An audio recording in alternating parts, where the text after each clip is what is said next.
ఇక్కడ నేను ఆయిల్ అనేది వేసాను, కింద పెట్టేసి గిన్నె వంట చేద్దాం అనుకున్నానండి. పక్కింటోళ్ళకి ఇచ్చాను మొహమాటం మీద, అంటే తీసుకెళ్తారు కదా స్టవ్లు, సపరేట్గా స్టవ్ చేసేది ఉంది. అయితే కింద పెట్టుకొని బాగా చేసి చూపిద్దాం అనుకున్నాను. కాకపోతే కనుక వాళ్ళు ఇరగొట్టి సైలెంట్గా తీసుకొని వచ్చి పెట్టారు ఇంట్లో. అది ఇరిగిపోయి ఉంది ఇప్పుడు, అందుకనేసి మనకి ప్రాబ్లం అవుతుంది. ఇక్కడే వండుతున్నాను. ఇది ఆయిల్ ఇందాక నేను ఫ్రై చేశాను అనమాట, చికెన్ ఫ్రై. అదే ఆయిల్ యూజ్ చేస్తున్నానండి. ఇక్కడ పలావ్, సాదా పలావ్ కోసం మనం ఇక్కడ సరిపోయినట్టుగా ఆయిల్ వేసాము. ఆయిల్ వేసిన తర్వాత ఇక్కడ ఆనియన్ అనేది యాడ్ చేస్తున్నానండి. 3 kgs పలావ్ చేస్తున్నాను ఇక్కడ. ఇది ఆనియన్ అనేది ఒకసారి కలిపేద్దాము. ఇలా కలిపి కనుక ఆనియన్ ఒక దగ్గర ముద్దలాగా లేకుండా ఎలడిపోయిపోతుంది. మనకు పెద్ద స్టవ్ అయితే ఇంకా చాలా బాగుందండి, ఫాస్ట్ కుక్ అయ్యేది. ఇందులో నేను మిర్చి తీసుకున్నాను, టమోటా తీసుకున్నాను, పుదీనా తీసుకున్నానండి. కొద్దిగా ఇక్కడ వచ్చేసి లవంగాలు తీసుకున్నాను, దాల్చిన చెక్క, ఇలాచి, గరం మసాలా తీసుకున్నాను. లవంగం, ఇలాచి, గరం మసాలా, ఇది కూడా లవంగము, దాల్చిన చెక్క పొడి.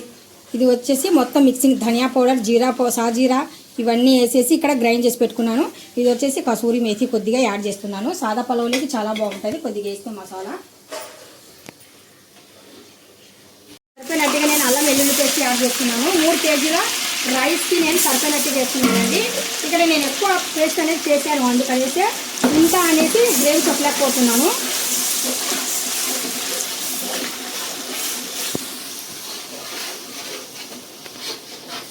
ఇప్పుడు అది మరీ ఓవర్ అయిపోద్ది, చాలా ఈ మాత్రం. ఫ్రెష్ అయిన కొత్తిమీర కూడా ఇందులో యాడ్ చేస్తున్నానండి. అల్లం వెల్లుల్లి పేస్ట్, కొత్తిమీర సపరేట్గా అయినా కానీ సరే వేసేయండి. సపరేట్గా వేస్తే ఏమవుతుందంటే ఇంకా మనకు ఫ్లేవర్ అనేది చాలా బాగుంటుంది. అప్పటికప్పుడు కొత్తిమీర పేస్ట్ చేసుకుంటే ఇంకా బాగుంటుంది. చూస్తున్నారు కదా, ఇలా పేస్ట్ చేసుకున్నాం అనుకోండి, మసాలా అనేది చాలా బాగుంటుందండి. అప్పటికప్పుడే పలావ్ అనేది చాలా టేస్ట్ అనేది పెరుగుతుంది. ఇక్కడైతే ఇంకా మా పలావ్ కోసము సపరేట్గా అల్లం వెల్లుల్లి పేస్ట్, సపరేట్గా కొత్తిమీర అనేది యాడ్ చేస్తున్నానండి.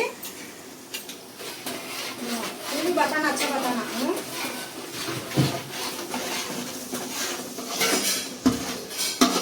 బాగా పచ్చివాసన పోయేంత వరకు గ్రేవీ అనేది బాగా ఫ్రై చేయాలండి. ఆ గ్రీన్ ఉన్న కలర్ కొద్దిగా బ్రౌన్ అనేది రావాల, లైట్ బ్రౌన్ వచ్చినా సరిపోతుంది.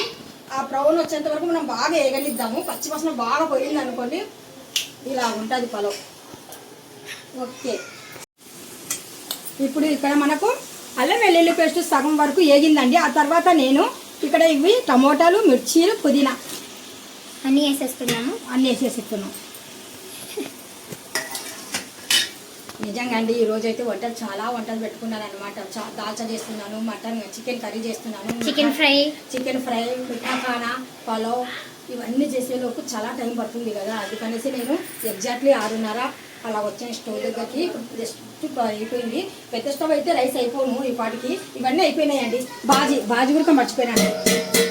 దీంట్లో ఒక అయిపోతుంది చూడండి, ఇన్ని చేస్తున్నాం మేము. బాజీ పట్టింది. ఇవన్నీ వేసాం కదా, ఇవన్నీ వేసిన తర్వాత ఒకసారి బాగా కలిపేసి మసాలాలన్నీ తీసారు కదా.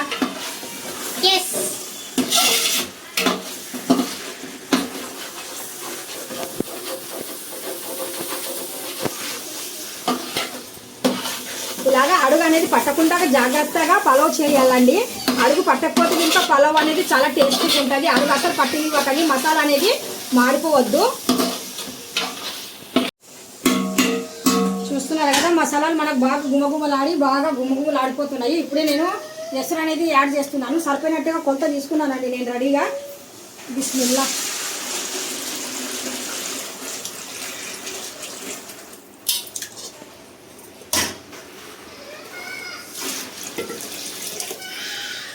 అక్కడ కొలత తీసుకున్న వాటర్ పర్ఫెక్ట్గా వేసానండి నేను. సాల్ట్ అనేది మనము అంటే కల్లుప్పు అనేది ఇంత వాడుతున్నానండి నేను. ఈ ఎసరు వచ్చేంత వరకు మనం వెయిట్ చేద్దామండి. ఇప్పుడు కంప్లీట్ చేసి వదిలేద్దాము. ఓకే, ఎసరు వచ్చిన తర్వాత వచ్చేద్దాం. ఇప్పుడు మనకు ఇక్కడ ఎసరు అనేది వచ్చేసిందండి. ఇప్పుడు బియ్యం అనేది మనం ఇక్కడ యాడ్ చేసుకున్నాము. చూడండి, ఇలా బాయిల్ అవుతుంది. బాయిల్ అవడానికి చాలా టైం పట్టింది అనుకోండి.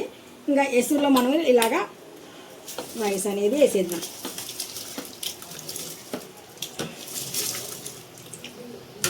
ఇలాగా వేసిన తర్వాత ఒక్కసారి కలుపుదామండి.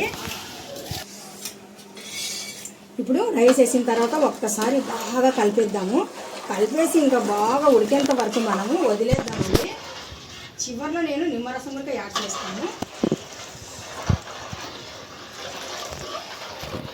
3 కేజీల రైస్ అండి ఇది, 3 కేజీల రైస్ ఇది. ఇక్కడ ఇప్పుడు సగం అయిన తర్వాత నేను నిమ్మ జ్యూస్ అనేది వేస్తున్నానండి. అంటే అల్లం వెల్లుల్లి పేస్ట్ మిక్సీలో మా అబ్బాయి తీశాడు, కలర్ అందుకే గ్రీన్ ఉంది. ఇప్పుడు అల్లం వెల్లుల్లి పేస్ట్ వేసిన తర్వాత మళ్ళీ ఒక్కసారి కలిపేద్దాము. నిమ్మరసం వేసిన తర్వాత మనకు బాగా ఇలా ఒక్కసారి కలిపేసి 1 స్పూన్ అనేది నేను ఇక్కడ ఘీ యాడ్ చేస్తున్నాను. 1 స్పూను ఘీ వేసిన తర్వాత మళ్ళీ ఒక్కసారి ఇలాగా చివరిలో కలిపేద్దామండి. ఘీ మాత్రం కంపల్సరీ యాడ్ చేయండి. ఘీ యాడ్ చేస్తేనే మనకు పలావ్ అనేది చాలా టేస్ట్ అనేది ఇంకా పెరుగుతుంది. చూస్తున్నారు కదా, మనం చిన్న స్టవ్ అయినా కానీ సరే స్టెప్ బై స్టెప్ ఒకటి వండాను కదా, అందుకనేసి నాకు సమానంగా టైం సరిపోయిందండి. ఇప్పుడు నేను ప్లేట్ మూసి వదిలేస్తున్నానండి. ఇది పూర్తిగా అయిపోయిన తర్వాత చూద్దాం. ఇది వేడి వేడి పలావ్ ఇదండి ఈరోజు డిష్. ఈరోజు చిన్న ఫంక్షన్ అనమాట. అక్క వాళ్ళ కొడుకుకి కోడలికి పిలిచి భోజనాలు పెడుతున్నాం అనమాట. అందుకనేసి ఇవన్నీ ఇలా చేశానండి. ఈ వీడియో మీకు నచ్చే ఉంటుంది. ఈ ప్రాసెస్ ఒక్కొక్కటి 1 బై 1 యూట్యూబ్ ఛానల్ యూట్యూబ్లో వచ్చేస్తుంది. మీకు నచ్చినట్టుగా అయితే లైక్ చేయండి, షేర్ చేయండి, నాకు సపోర్ట్ చేయండి. Thank you so much. అల్లా హాఫీజ్, టాటా. Bye bye.